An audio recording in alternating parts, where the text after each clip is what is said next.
Now, a KXAN News in-depth report.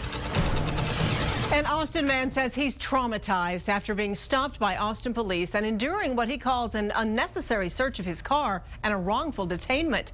Tonight, Austin police say they were within their rights to search and hold that man. KXAN's Robert Maxwell takes an in-depth look at APD's search policy and your rights when you're pulled over. Like, I feel just like I was violated. Honestly. For 27-year-old Lawrence Haddad, a drive down South Congress Avenue with a friend May 1st turned into a 6-hour journey of confusion and fear after a police traffic stop, arrests, a vehicle search, and a trip to the county jail. It was terrifying. We're going to be at South Congress in Milton now.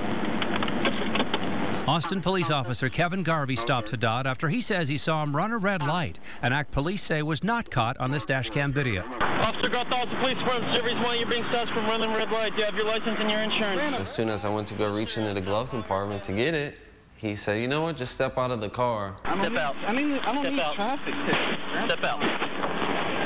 Leave all your stuff in there, man. Leave your paperwork in there. You don't have any guns, weapons, guns? Relax, relax, relax, relax. You're just real nervous, man. It's all it is a ticket. Spread your feet. I understand where you're coming from. So you've been stopped before, right? So you're just nervous to be nervous. I'm outraged. I was mad, you know? I didn't do anything wrong. Like, I'm an innocent guy, and he got me in the backseat of this cop car in handcuffs. You know, it was traumatizing. We wanted a legal opinion. Jim Harrington runs the Texas Civil Rights Project. That is not unusual behavior. And then all of a sudden to translate that into unusual behavior by the officer and arrest you, I think it's not justified by the video. It was bad. Lawrence Haddad is on probation for possessing a controlled substance, but that night in May, he says he'd been out of trouble for 5 months and was more worried about the traffic ticket. We also wanted to hear the police take on the video. It's not illegal to be nervous. No, it is not. It is not, and it is normal. He had a hard time even answering the question. That makes an officer start to believe, okay, maybe there's something he's nervous about that I need to be concerned about for my safety. But not only was Haddad detained, after a backup officer arrived, Officer Garvey started searching the vehicle, looking behind the seats, under the hood, even in the trunk. Turns out while questioning Haddad's passenger, Chris, the officer claims he spotted a torn baggie in the passenger door handle. In his report, he wrote, quote, based on my training and experience, I know that narcotics of many types are packaged in similar packaging. Hey, Chris, before I go tearing up this car and I find something, is it yours or his? Then this to Lawrence Haddad. You got nothing in your pocket? No. Okay. What about in the car? No, sir. Okay, if I find anything, is it yours or his? There's nothing in there. The other piece of the baggie turned up behind the driver's seat with a small crumb in it. But wait a second. What about APD's nearly year-old policy where drivers have to give their written consent on this form before any vehicle search is performed? A supervisor even has to be present.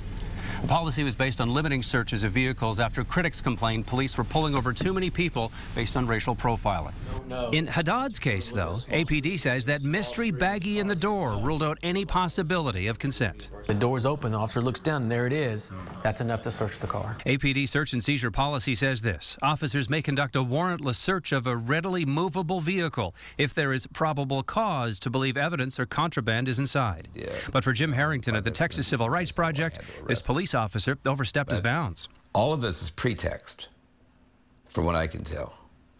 He had an agenda, the officer. He was going to search that car come hell or high water.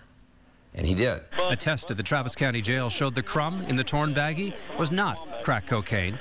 After being locked up for hours, Haddad was released. So at the end of the day, was all this necessary? Yes, at the end of the day, the officer had, every right to search that car. It wasn't right, and then I also had to still pay for my vehicle, which was $171. They impounded it. And Commander Todd Gage, who you saw in the story there, tells us Haddad can apply to Austin's legal department for a refund on the cost of that impounded vehicle. On the larger issue of searches, we asked APD how many vehicle searches they've conducted over the past couple of years. APD responded they don't keep specifically track of vehicle searches, but figures obtained through a public information request show last year Austin police stopped 179,882 vehicles. Nearly 12,000 of those, or 6.5%, involved a search of a person.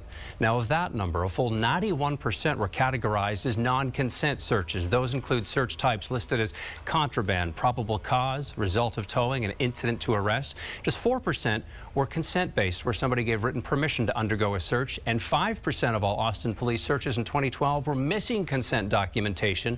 Police tell us in those cases, officers or municipal court clerks forgot to completely fill out the paperwork. Now, we've posted this story and the video of Haddad's arrest so you can see it all unfold for yourself. There's also a link to APD search policy and a copy of that search to consent form. It's all at KXAN.com. Thanks, Robert, for that in-depth report, which came from our KXAN Investigates tip line, by the way. If you have a story for KXAN to investigate, send an email to investigates@kxan.com, or you may also call 512-703-5307.